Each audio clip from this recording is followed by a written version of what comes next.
If people have their property, what we're asking people to do is to contact an authorised technician to check their utilities and make sure that their property is again safe.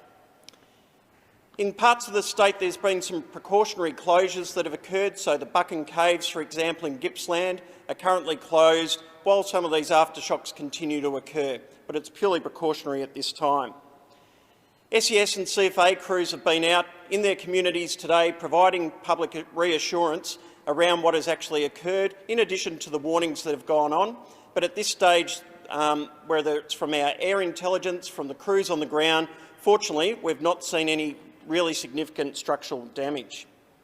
Again, we can expect to see further aftershocks in the coming days, and so we are asking people to know what to do. Drop, cover and hold is the key message when it comes to earthquakes. We're happy to take questions.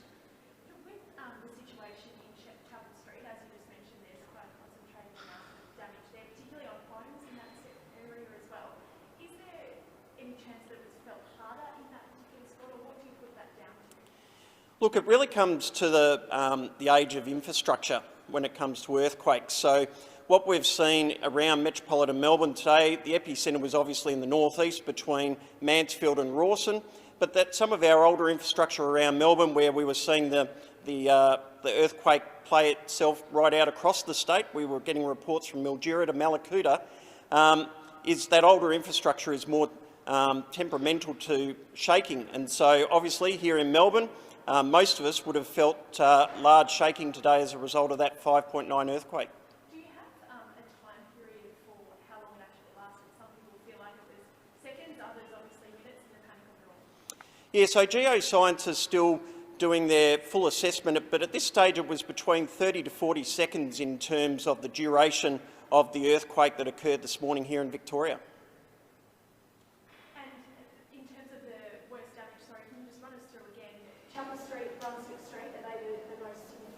Yeah, we saw 55 requests for assistance across metropolitan Melbourne in a range of suburbs, particularly those with older residential properties. It was chimneys, it was facades, but the most significant damage we saw was in and around the Chapel Street area and also Brunswick Road in Fitzroy. And did we have any warnings? Can this be predicted in any way, shape or form? Unfortunately, earthquakes are one of those emergencies or hazards that you can't predict.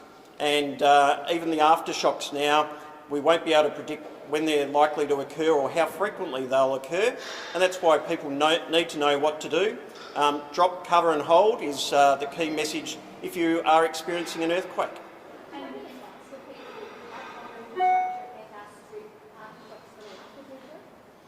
Look, I guess it's always a timely thing for people to be checking their properties, and particularly if they've got older homes and the like, to make sure that the mortar and all those sort of things with their roofs and particularly facades are in good repair.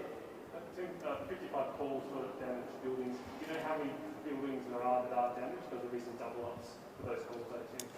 Yes, and look, some people may not have reported it through to emergency services as well. So at this stage, all we know is those that have been reported to emergency services, which is 55 requests for assistance here in metropolitan Melbourne, around about 100 calls across the state.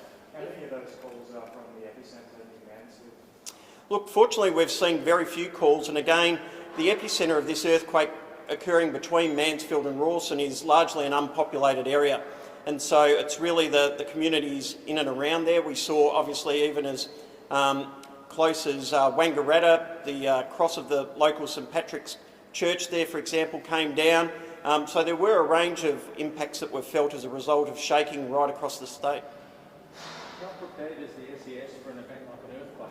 I mean, normally you're dealing with bushfires and floods. I mean, no one expected this as well. Look, it's one of those things that we train for, we exercise for, and our volunteers did a terrific job this morning, very quickly getting out on the ground, assessing what had occurred in their communities, but more importantly, reassuring their local communities about what had occurred. And we're very fortunate that in this case, the epicentre of this earthquake occurred largely in an unpopulated area.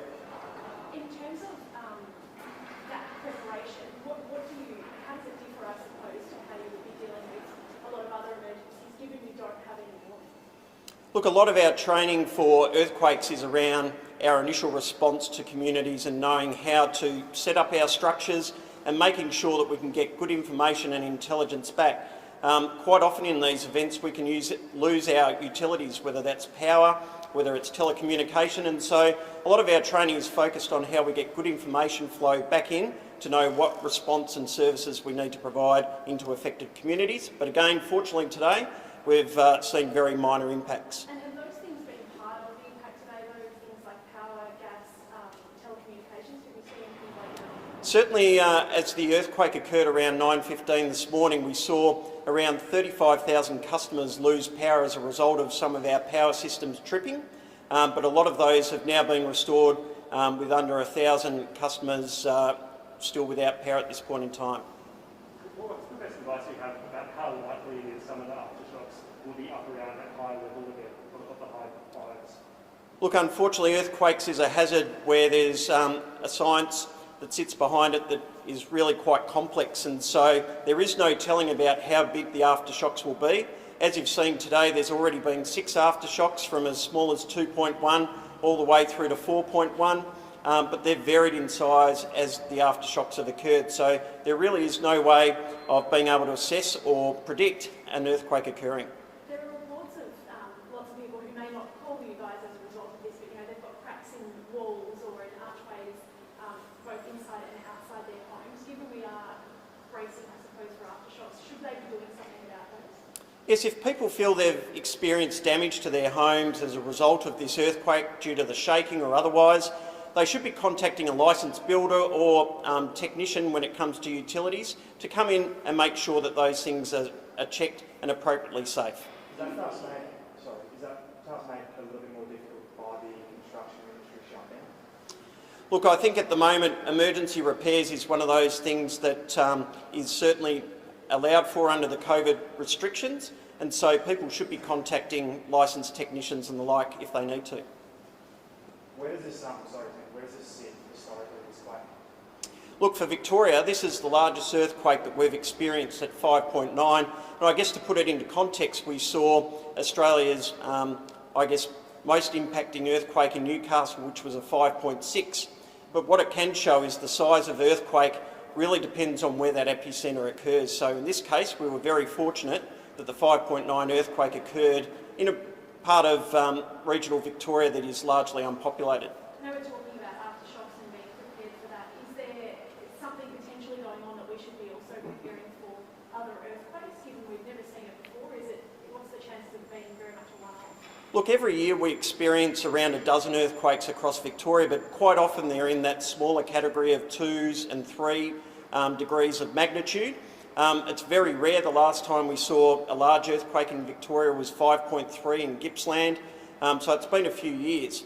But we do get every year between a dozen in that sort of category 2 to category 3 magnitude, but certainly 5.9 is the largest we've seen in Victoria.